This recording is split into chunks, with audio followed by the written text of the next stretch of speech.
Shalom, everybody. I'm so happy to be with you in your homes to be able to share some learning together, our Parsha time. And tonight is going to be Rosh Hashanah. And I want to begin by sharing a story with you about a boy named Jake. Jake grew up in the Ozark Mountains. Where Jake grew up, there were no trains, no TVs, no computers, no iPads, a lot of quiet and nature and birds chirping. Those were the noises that he was used to hearing, the water of the stream running. Once, Jake went with his parents to visit his grandparents who lived in Chicago. Jake was 7 years old. He was sitting on the couch in his grandma's living room during his visit, and she was reading a book, and he was reading a book right next to her. And suddenly, Jake heard something very unusual. It sounded like this.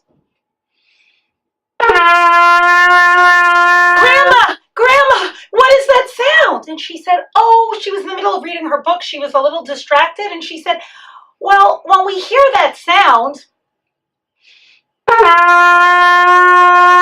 it means that there is a fire, and then people come and they help put the fire out. And then she just went back to reading her book, and he thought that was very, very interesting. Anyway, a week later, he went back with his family to the Ozark Mountains, and he was sitting in his house, and he saw outside that there was a fire in the house next door. And he started going like this. And his mother came in and said, Jake, are you okay? Do you have a piece of chocolate stuck in your throat? And he said, no. Jake, are you sure everything's okay? Jake, is there a frog in your throat from when you were just playing outside near the stream? No, Mom, there's a fire. There's a fire. So, Jake, why are you making that sound? Mom, when I visited Grandma last week, she told me that sound helps put out the fires. So the mom quickly got in touch with the fire department, and thank God they were able to put the fire out there in his next door neighbor's house. But then Mom sat down with Jake and said, Jake, I have something to tell you. It's not the sound that puts out the fire. The sound just lets the firefighters know to come. They have to do an action. They have to take their hoses. They have to put the water on the fire to put it out. The sound itself doesn't put it out.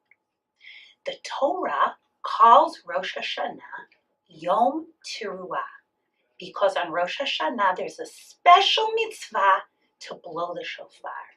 And the shofar isn't just a sound. The shofar is a sound that's supposed to help us take action. So we're going to talk about now 3 things to remember when you hear the shofar blowing. And we sent home for you a special paper that you'll be able to bring to shul with you. And when you're done listening to the 3 things we want to think about when we hear the shofar, you'll be able to draw your own pictures and write your own words to help you remember. Because we want to make sure that the sound isn't just a sound, but it's a sound that helps us act and grow and become better. Because Rosh Hashanah is a day of judgment, and it's a day of opportunity. And we want to take advantage of the opportunity of the shofar. So, the first thing that the shofar is supposed to remind us of is that Hashem created the world. In the olden days, today we have the inauguration of the president. It has a lot of pomp and it's really exciting to watch. In the olden days, when a king was coronated, this is what you would hear. And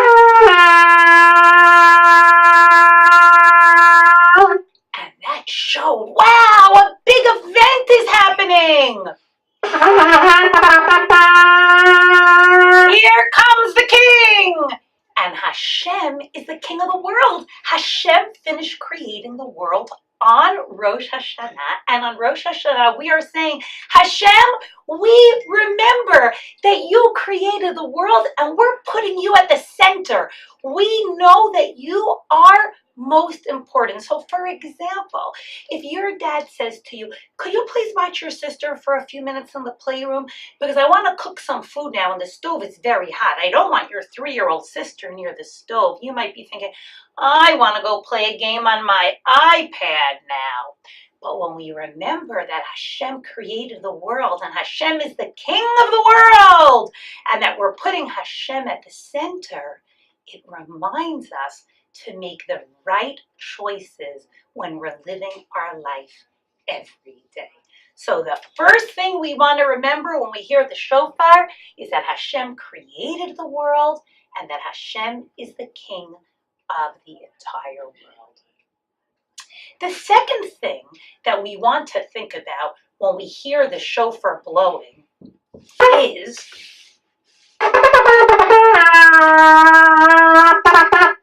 that we're given a special gift from Hashem. Rosh Hashanah is the first and second day of Tishrei. We have 10 days until Yom Kippur, and these 10 days are called the 10 days of Teshuvah, Aseret Yemei Teshuvah, because Hashem gave us an amazing present, and this present is called Teshuvah, because when we hear the sound of the shofar on Rosh Hashanah, it wakes us up and it reminds us to take that gift from Hashem, to do teshuvah, to come back to our best self. Hashem is saying, every one of you is such a good person. You all have a tselem Elokim. You all have a special divine spark. Hashem is saying, each of us is so special. Sometimes we slip. Sometimes we forget and make mistakes and we forget to be our best selves. But the gift of teshuvah is, it's true you might have made a mistake, Hashem says, but I will forgive you. It's okay. You could move forward. You can come back. You could return to be the best that you can be. So when we hear that shofar, we're thinking, how can I be better? What might be an area that I want to work at more this year? What's something that I didn't do as well that I want to try to do even better? So far we said that we want to remember creation and that Hashem is the king of the whole entire world and that we're coronating Hashem and putting Hashem in the center. The second thing we want to remember is that the shofar is supposed to wake us up, shake us up to do teshuvah, because Hashem gave us such a special gift, and that gift is called teshuvah, coming back to our best selves. The third thing that we want to remember when we hear the shofar is an event that happened in a desert after the Jewish people left Mitzrayim. It happened on a small, modest mountain without lots of trees on it, but Hashem made beautiful things happen on that mountain and very powerful sounds to accompany an amazing event in Jewish history called Matan Torah on Har Sinai. And here might be what it sounded like.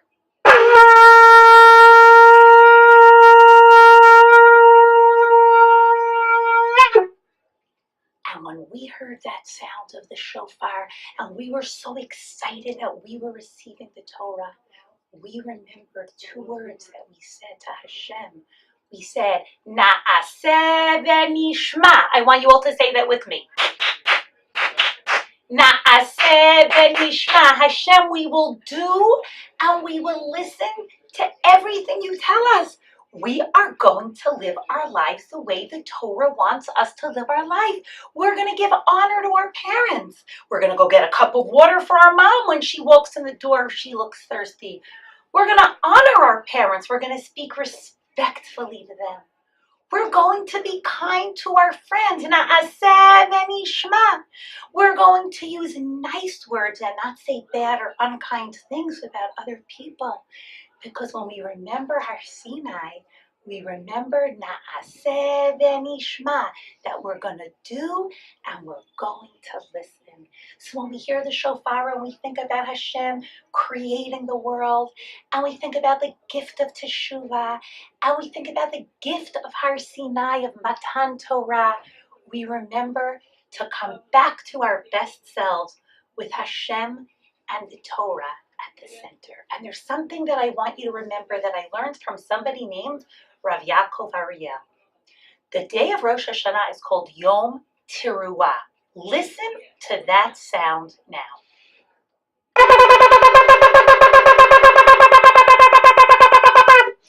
Now that sound shakes me up. It almost makes me a little, it's like very powerful, almost like a little scared. Oh my gosh, that's such a powerful, strong sound.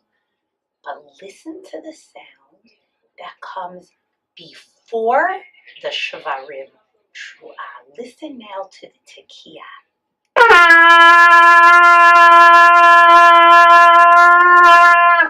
And after the Shvarim Truah, listen to what we hear again. Another Tekiah.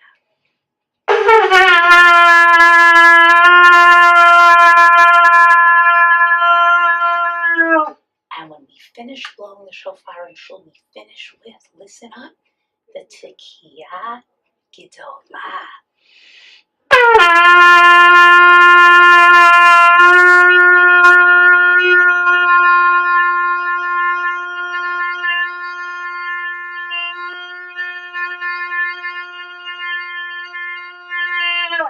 And that smooth sound that comes before and after, and the smoothness of the Tekiah Gedolah is saying to us, you can do it. Push forward. You're going to feel so whole. Sometimes it's hard. We make mistakes. We fall. We feel a little broken. But the goal isn't to feel broken. The goal of Rosh Hashanah is to move toward wholeness, to be so excited about the gifts of Teshuvah, of putting Hashem at the center that we are given the opportunity for. So when we hear those tekiyot on Rosh Hashanah, and it's a big mitzvah to hear it in the Beit Knesset tomorrow, I hope that it'll remind us of how great each and every one of us can be. I want to take this opportunity to wish each of you a ketivah v'chatima tova, a year filled with an abundance of mitzvot, friendship, kindness, and growth. And I would like to thank Mr. David Glazer, our beloved Mr. Glazer, for providing all of the shofar blowing for this story. Shana Tova to everyone.